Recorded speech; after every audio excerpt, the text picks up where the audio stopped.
श्री राम। नमस्कार। आज 19 सितंबर 2020।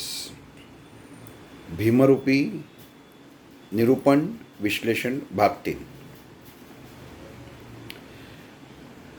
मंगलवार को, क्षमा कीजिए, गुरुवार को हम लोगों ने देखा कि समर्थ रामदास स्वामी जी ने हनुमान मारुति स्तोत्र जो लिखा हुआ है उसके आरंभ का शब्द भीमरूपी, ये क्या है, उसका विवरण मैंने गुरुवार को किया था।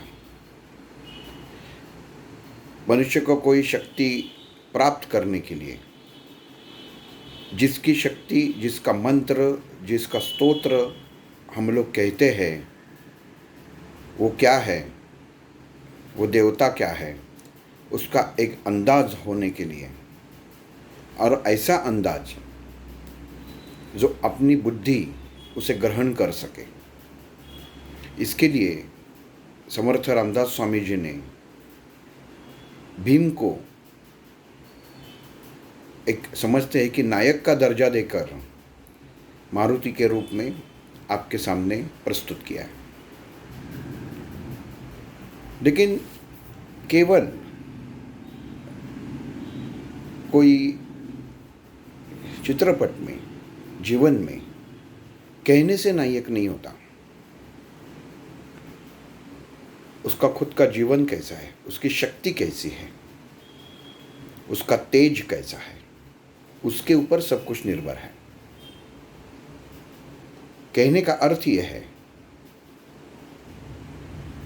कि जो मंत्र, जो स्तोत्र हम लोग कहते हैं, जिसकी साधना करते हैं और जिस देवता की साधना करते हैं, उसकी शक्ति क्या है, उसकी ताकत क्या है, ये समझना बहुत ज़रूरी रहता है। ये इसके लिए कि एक उदाहरण के लिए बताता हूँ कि आप घर में जो बिजली के शाम को प्रकाश होने के लिए बिजली का बल्ब लगाते हैं, दिया जलाते हैं, वो एक 40-50 वाट का रहता है, उसकी ताकत उतनी रहती है।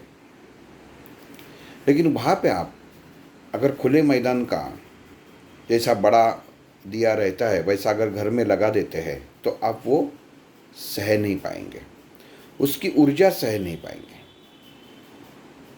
और जो घर में दिया जलता है वो अगर आप कोई मैदान में लगाएंगे तो वो मैदान रोशन होने वाला नहीं है। कहने का मतलब ये है कि हर वक्त, हर स्थिति, हर जगह एक मर्यादित स्वरूप से एक विशिष्ट ऊर्जा, विशिष्ट शक्ति, विशिष्ट तेज और विशिष्ट प्रकाश, ये सब चीज़ें आवश्यकता होती है। अगर उनमें से 19-20 होता है तो वो वर्तुल, वो सिद्धि, वो मंत्र, वो स्तोत्र सिद्ध नहीं होता। क्योंकि एक तो हम लोगों ने जो ग्रहण करते हैं ऊर्जा वो कम होती है, नहीं तो ज़्यादा होती है। इसके लिए ये भीमरूपी स्तोत्र में समर्थ रामदास स्वामी जी ने ये दूसरे शब्द में कहा है कि महाबली हनुमान मारुति, उनका तेज क्या है, उनका तेज क्या था। तो इसके लिए उन्होंने दूसरा शब्द है भीमरूपी, पहला शब्द, दूसरा शब्द है महारुद्रा। शब्द क्या है? महारुद्रा। हम सब लोग जानते हैं कि रुद्र एक ऐसी शक्ति है जो शिव द्वारा ऊर्जित होती है। उनका ही ऊर्जा का एक अंश है शिव शक्ति, उसका ही एक अंश है रुद्र, जिसका स्वरूप रौद्र होता है, विकराल होता है। उसमें तेज, प्रकाश भरा हुआ रहता है, इसके लिए उसे रुद्र कहा जाता है। जो हमारे पुराण में कहा गया है कि जब जब कोई ये धरती के ऊपर कोई अत्याचार हुआ, कोई संकट आया, असुरों का, राक्षसों का और कोई संकट, तब भगवान ने, परमात्मा ने स्वयं अवतार लेकर वो संकट मिटाया है। भगवान विष्णु ने ऐसे 24 अवतार लिए हैं कि जिसने उन्होंने अलग अलग कारण के लिए ये अवतार लिए हुए हैं। केवल कोई संकट आता है, किसी का उद्धार करने के लिए ये अवतार लिए गए हैं। अब भगवान शिव, अभी देखिए, हम लोग जब भगवान शिव की तरफ देखते हैं और जब मंदिर में जाते हैं, बोलते हैं शिव मंदिर में जा रहा हूँ, और दर्शन करते हैं शंकर जी का। भगवान शंकर का ही ये सब रूप है, अलग अलग नाम है। कौन सी साधना में कौन सा नाम लेते हैं, ये सबसे बड़ा महत्वपूर्ण है।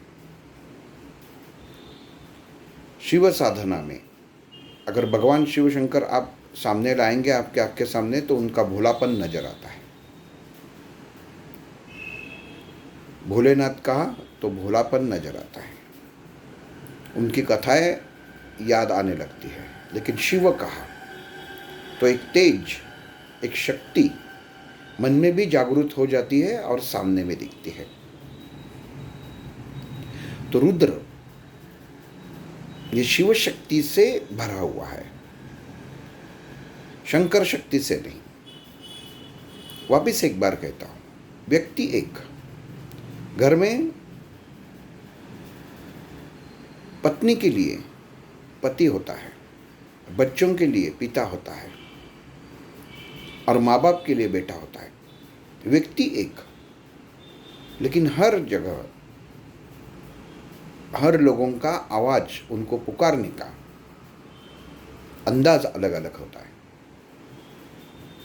माँ बाप डांट सकते हैं, पत्नी गुस्सा हो सकती है, लेकिन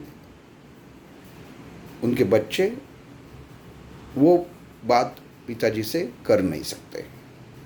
वास्तव में आदमी एक ही है, लेकिन शक्ति, विचार अलग अलग है, वो वैसे प्रकट हो जाते हैं। पत्नी का जब पति होता है और उसके मन में पितृभाव जागृत होता है, बेटे का भाव जागृत होता है, तो उसका अर्थ नहीं है। पत्नी के सामने वो पति का भाव ही जागृत होना जरूरी है। वैसे ही भगवान शंकर की जो जो रूप है, वो सबकी एक विशिष्ट तरह से साधना है, अलग अलग शक्तियां हैं। उनमें जैसे मैंने आपको अभी बताया कि भगवान विष्णु के 24 अवतार है, तो भगवान शंकर के, भगवान शिव के 28 अवतार है। और ये 28 अवतार में से 12 रुद्र अवतार है। रुद्र अवतार कहने का मतलब है ऐसी 12 अलग सी रौद्र शक्तियां, रौद्र ताकत, जिसका मूल्यांकन, जिसको मापना शक्य नहीं है। आप इसे मौजबाप से नाप नहीं सकते। इसके लिए 12 रुद्र है, और ये 12 रुद्र में 11वां रुद्र है। 11वां रुद्र का अर्थ है 11वां रुद्र का अवतार, अंशात्मक अवतार, रुद्र अवतार, वो मारुति है। लेकिन समर्थ रामदास स्वामी ने उनको महारुद्र कहा है, भीमरूपी महारुद्रा। इसका मतलब है ये वो अवतार है जो सूक्ष्म से विस्तार तक, विशाल तक कम ज़्यादा होता है। महाशब्द का अर्थ है कि जिसकी ऊंचाई, जिसकी गहराई, जिसकी लंबाई आप जांच नहीं सकते। और आज के विज्ञान ने अगर जांची तो वो गलत भी हो सकती है। आज जांची हुई संख्या अगले क्षण में अलग हो सकती है। उसे महा कहते हैं, जिसका कोई मोजमाप नहीं रहता, अंदाज लगा देते हैं। ये क्या शक्ति है? हम लोग महासागर बोलते हैं। महासागर का अर्थ है कि उसकी मौजदात नहीं है, कितना खोल है, कितना लंबा है। ठीक है, अभी लंबाई गिनी जाती है, लेकिन वास्तव में वो लंबाई कम ज़्यादा होती रहती है। ये तो महाशब्द का मुख्य अर्थ है। लेकिन यहाँ पे समर्थ रामदास स्वामी जी ने मारुति का वो रूप देखा है, उन्होंने अनुभव किया है उसका। मारुति के साथ समर्थ रामदास स्वामी का जो एक रिश्ता था, आप भगवान से भी आप बोलेंगे मेरे घर में देवघर है, ऐसा नहीं है। अपना रिश्ता होना चाहिए। वो रिश्ता समर्थ रामदास स्वामी जी का मारुति के साथ था। इसके लिए अंदाज था उनको कि कौन सी शक्ति मेरे साथ है। इसके लिए ये स्तोत्र में उन्होंने, जैसे ही हम लोगों को पहले भीम के रूप में मारुति का दर्शन कराया, अपने संकल्पना कैसी होनी चाहिए, एक भीम का स्वरूप हमारे आंखों के सामने आना चाहिए, वैसा रूप आ गया। अब अभी उसकी शक्ति भी आनी चाहिए। हम लोग जिसकी स्तोत्र की प्रार्थना करने वाले हैं, जो स्तोत्र कहने वाले हैं, उसकी शक्ति क्या है वो मालूम होना जरूरी है। कोई बीमारी होती है तो जो गोली हम लोग खाते हैं उसकी ताकत कितनी है, उसकी पावर कितनी है, उसके ऊपर वो बीमारी का इलाज होता है। नहीं तो वो खाली जाती है। नहीं, अगर ज़्यादा हो गई उसकी ताकत तो शरीर में और अड़चनें पैदा होती है।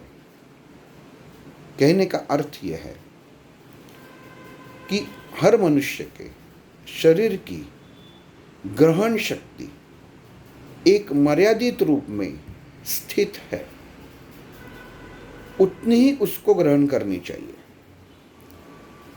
चाय पीते वक्त किसी को गर्म लगती है, किसी को ठंडी चाय पीनी पसंद होती है।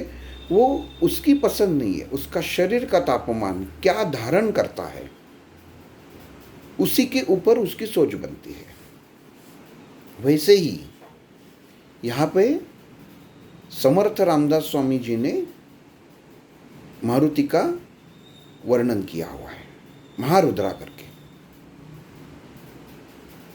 अब यहाँ पे हम लोग एक थोड़ी सी बात ऐसे करेंगे कि ये रुद्रावतार भगवान शिव ने जब लिया तो छोटी सी कथा उसकी ऐसी है कि जब जय विजय के हाथों ऋषि मुनियों का अपमान हुआ और उन्होंने ऋषि मुनियों द्वारा जो शाप था और ये भी कहा था आपका उद्धार केवल आपका स्वामी यानी परमात्मा विष्णु ही कर सकता है, तब ये रामायण में प्रभु रामचंद्र ने, विष्णु ने उनके रूप में अवतार लिया था। अब हमारे स्वामी, इनके ऊपर ये संकट आया है, इनको ये शाप मिला है और उस वक्त एक बार भगवान शिव ने, भगवान शंकर ने विष्णु जी से वरदान मांगा था कि वो उसे भगवान शिव का दासत्व स्वीकार कर ले। तो वो अवसर रामायण में प्रभु रामचंद्र ने और मारुति ने जो मांग की थी भगवान शंकर ने, वो ये अवतार में भगवान विष्णु ने, परमात्मा विष्णु ने पूरी की है। इसके लिए रामायण में सहायता के लिए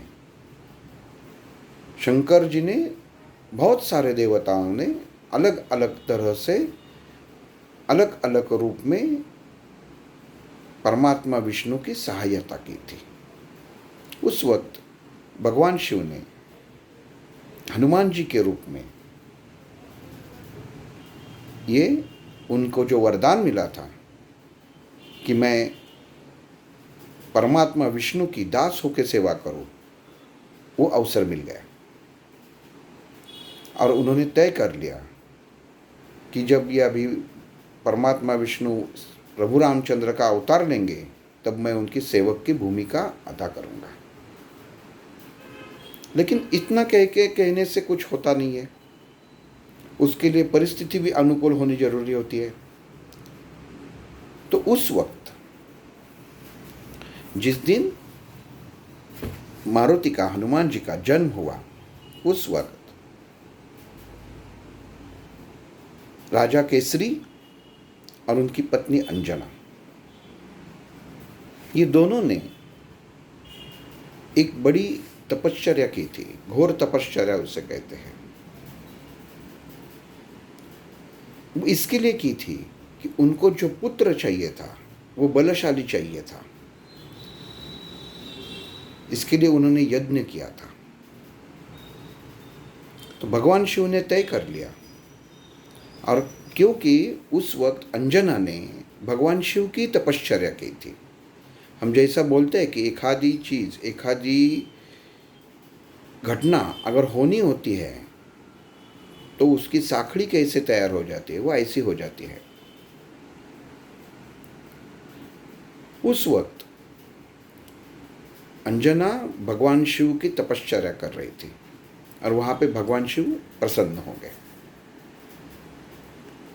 और भगवान शिव को भी ये अवसर था, और माता अंजनी को भी ये अवसर था कि उसे पुत्र प्राप्त होना था और इनको अवतार लेना था। तो उन्होंने, भगवान शिव जी ने उस वक्त पवन देव के रूप में, वायु देव के रूप में, वो यज्ञ द्वारा अंशात्मक रौद्र अवतार धारण करके वो यज्ञ की ज्वाला के मार्फत अंजनी के गर्भ में स्थित हो गए। ये घटना जो है, अभी इसे पुराण में मारुति के जन्म की 2 कथाएं हैं, इसमें से ये एक है। एक जन्म, एक रुद्रावतार, ये ऐसा हुआ, और दूसरी कथा है वो जैसे आगे हम लोग बढ़ेंगे वो मैं आपको बताऊंगा ही। इसमें ये जो घटना हुई वो सुमेरु पर्वत के यहाँ पे हुई। अब जैसे ही भगवान प्रसन्न हुए उस वक्त, और अंजनी माता के सामने हुए, खड़े हुए, तो माता ने उनको वरदान मांगा कि हे शिव शंकर, मुझे जो पुत्र हो वो बल में आपकी तरह हो, उसका वेग वायु की तरह हो, और उसकी बुद्धि गणेश जी की तरह हो। ये 3 वरदान उसने मांगे, अंजना ने भगवान शिव के पास मांगे, और वो भगवान शिव ने कबूल कर लिए। इसके लिए ये तीनों गुण, एक तो पहले हम सबको मालूम है, इसको वायुपुत्र हनुमान कहते हैं। ये भगवान शिव के द्वारा जब यज्ञ चालू था तो पवन देव के रूप में भगवान शिव ने ये किया हुआ चमत्कार था। एक घटना ही थी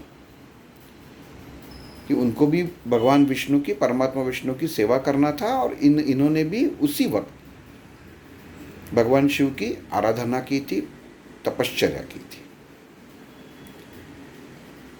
अब यहाँ पे जब समर्थ रामदास स्वामी लिखते हैं कि महारुद्रा, वो रुद्र का अवतार क्या है, वो शक्ति क्या है, ये समझना बहुत जरूरी है।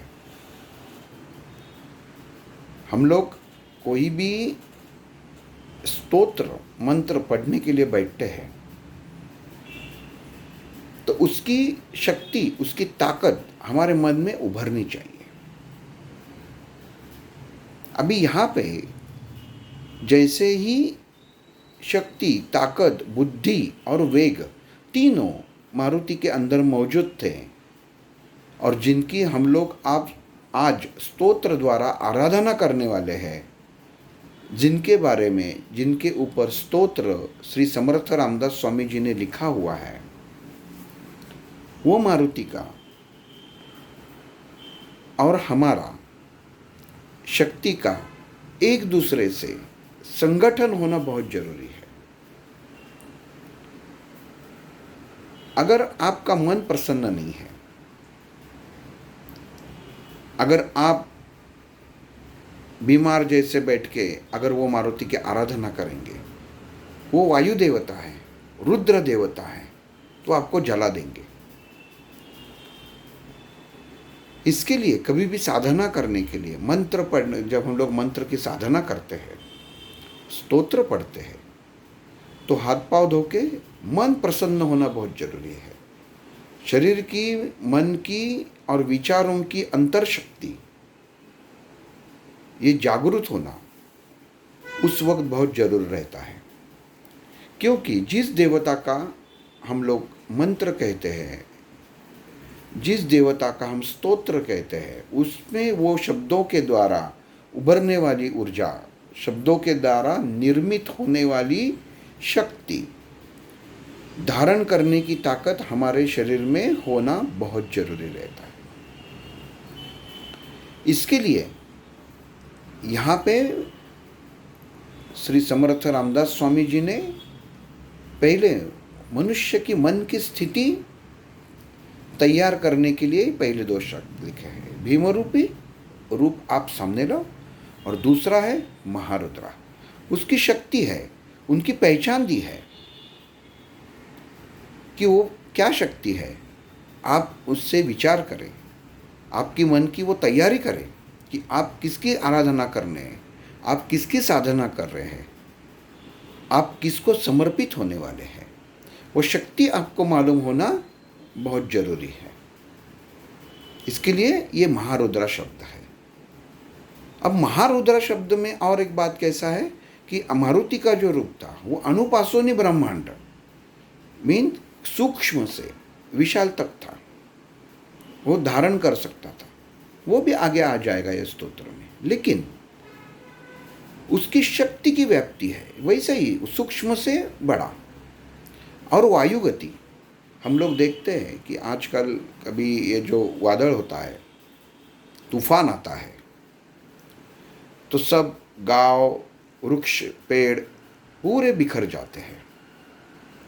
इससे आपको वायु तत्व का अंदाज आता है, और वही वायु तत्व पूरे जल तत्व को हिला देता है। हम लोग बोलते समुद्र में तूफान आया, सुनामी आया, वही वायु तत्व आग बुझाता भी है और भड़काता भी है। आपको क्या करना है, अगर कोई आपने चूल्हा जलाना हो तो सीमित रूप से उसको फूंक मारनी पड़ती है। अगर आप जोर से फूंक मारेंगे तो वो बुझ जाएगा, लेकिन आप नियंत्रित फूंक मारेंगे तो वो अग्नि प्रज्वलित हो जाएगा। कहने का मतलब है ये वायु तत्व विचारों से जैसे अपने शरीर में हम लोग धारण करते हैं, वो हिसाब से काम करता है। इसके लिए इसकी पहचान पहले समर्थ रामदास स्वामी जी ने दूसरे शब्द में कहा है। महारुद्रा वो शंकर का 11वां रूप, वो शंकर का रुद्र, ये जो शब्द है वो रौद्र से ही जुड़ा हुआ है। इतनी शक्ति कि हम लोग गिन नहीं सकते। हम लोग गले में रुद्राक्ष पहनते हैं, वो शक्ति है रुद्राक्ष। रुद्र अक्षय, ऐसी शक्ति जिससे क्षय नहीं होता, इसका अर्थ है रुद्राक्ष। तो ये रुद्र शक्ति जब हम कहते हैं हम जब बोलते हैं तो उससे उत्पन्न होने वाली ऊर्जा, वापस एक बार ठीक से ये बात ध्यान में सुनिए। श्रावण में बहुत जगह पे लघुरुद्र होता है, महारुद्र होता है। इंसान उसके पैसों की, समय के हिसाब से ये सब चीज़ें करता है। किसी के घर में होता है, किसी के घर में नहीं होता है, लेकिन केवल मारुति स्तोत्र में, यही भीमरूपी मारुति स्तोत्र में वो पूरे रुद्र की ताकत भरी हुई है। क्योंकि ये मारुति वो शिव का 11वां वो रुद्र अवतार है। वो शंकर जी के, भगवान शिव के, भोलेनाथ के पूरे अवतारों में सबसे श्रेष्ठ, सबसे ताकतवान और सबसे ऊर्जावान अवतार है।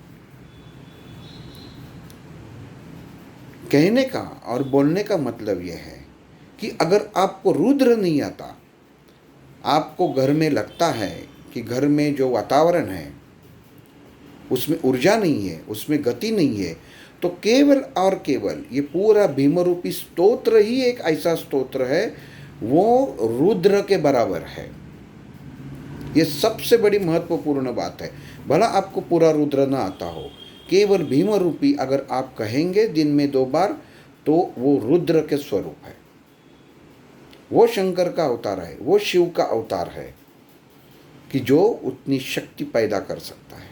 इसके लिए बचपन से हम लोग हमारे भारत में यह हनुमान चालीसा, भीमरूपी स्तोत्र और राम रक्षा स्तोत्र कहते आ रहे हैं। और हर इंसान को कहना चाहिए, 1 मिनट लगता है, ये कहना ही चाहिए, क्योंकि उसकी ताकत कितनी है, वो क्या कर सकता है। वो भगवान शिव की ताकत है, छोटी ताकत नहीं है। आपके बाजू में अगर कोई गलत वाइब्रेशंस है, गलत कंपन है, निगेटिविटी है, बुरे विचार से भरी हुई आपके बाजू में कंपन खड़े हुए हैं, तो वो उसको समाप्त करने का, ख़त्म करने का ये एक ही शक्ति है जो काम पक्का करेगी, निस्संदेह करेगी, वो है भीमरूपी। इतनी ताकत है, बाकी कुछ कहने की ज़रूरत ही नहीं। राम रक्षा और भीमरूपी ये 2 ही चीज़ है। आगे आपको पता भी चलेगा कि खुद स्वयं भगवान शंकर राम के बहुत बड़े भक्त थे। जो राम रक्षा लिखी गई है, जब भगवान अपने ध्यान में बैठे हुए थे शंकर जी, तो बहुत सारे ऋषि उस समय उनको मिलने आए हुए थे और इतने महीने साल गए, लेकिन उनका ध्यान हट नहीं रहा था। वो राम नाम के जप में शामिल थे, उनके मन में वो चल रहा था और केवल उनके मन में एक ही शब्द था, श्री राम। आप देखिए भगवान श्री कृष्ण, क्षमा कीजिए, ये शंकर जी की, शिव की ये मन की अवस्था, एकाग्रता, इतने बड़े अग्नि स्वरूप की एकाग्रता केवल श्री राम शब्द से नियंत्रित होती है। उस वक्त बहुत सारे ऋषि उनके सामने आके चले गए, केवल बुध कौशिक ऋषि उनके सामने बैठे हुए थे। वो हिले नहीं, वो बैठे रहे कि जब भी ये महादेव उठेंगे तब भी मैं उठूंगा, तब तक नहीं उठूंगा। ये बहुत जरूरी है। और बाद में ऐसा कहा जाता है कि ध्यान में ये जो राम रक्षा है वो भगवान शंकर ने बुध कौशिक ऋषियों को बताई, मुंह से नहीं, ध्यान में बताई, कंपनों द्वारा बताई, जिसको बाद में बुध कौशिक ऋषि ने रचा, लिखा। इसके लिए बुध कौशिक ऋषि ने लिखी हुई ऐसे कहते हैं, लेकिन बताइए शिव शंकर ने। मीन्स आप जान सकते हैं कि इसकी ताकत कितनी रहेगी। वही ताकत हम लोगों को इस्तेमाल करनी है। किसी देवता का कहाँ पे हम लोग जिसका ग्रहण करते हैं, उस हम लोग कभी कभी कोई झरना देखने जाते हैं तो वहाँ पे लिखा हुआ रहता है एक इसकी कि इसकी ऊंचाई कितनी है, उसका तेज कितना है, वहाँ पे नज़दीक मत जाओ। ये समझ के अपने मन की स्थिति तैयार हो जाती है कि हमें इससे थोड़ा दूर रहना चाहिए, इसका आनंद दूर से ही लेना चाहिए। जो उसके नज़दीक जाता है वो उसके अंदर गिर के मर जाता है। कहने का मतलब है वो शक्ति जो बाहर लिखी हुई है उसे पढ़ने के बाद भी वो नासमझ बनता है और खुद का भ्रम, खुद का अति आत्मविश्वास उसे मौत की तरफ लेके जाता है। इसके लिए जो सही इंसान है, जो बुद्धिमान है, वो जो लिखा हुआ रहता है उसे देख के दूर से ही देखता है। यहाँ पे लिखा है कि यहाँ से इसे दूर, ये झरना दूर से ही देखो और मज़ा ले लो, तो वो दूर से देखना है। ये कहने का अर्थ ये है कि जो लिखा हुआ है उससे वो झरना देखा भी नहीं है, लेकिन उसका रूप का, उसका गिरने का, उसमें जो पानी बहता है उसका अंदाजा होता है। वैसे ही समर्थ रामदास स्वामी जी ने भीमरूपी में ये दूसरा शब्द लिखा है महारुद्रा, कि जिससे वो शक्ति क्या है, वो मारुति क्या शक्तिवान था, हम लोग किसका पठन करने वाले हैं, इसका अंदाज़ा ये दूसरे शब्द में होता है। यहाँ पे आज रुकते हैं, अगले मंगलवार को देखेंगे वज्र हनुमान मारुति। आज शनिचर है, एक मारुति का एक मंत्र है, वो जो बहुत सिद्ध मंत्र है, वो मैं आपको बताता हूँ। ओम नमो भगवते अंजनेयाय महाबलाय ओम फट स्वाहा। ये मंत्र आपको अगर आता है, आप ये कहेंगे तो इसका शक्ति का अनुभव आप जरूर लेंगे। श्री राम। श्री हनुमंताय नमः। श्री हनुमंताय नमः। ओम हनुमंताय नमः।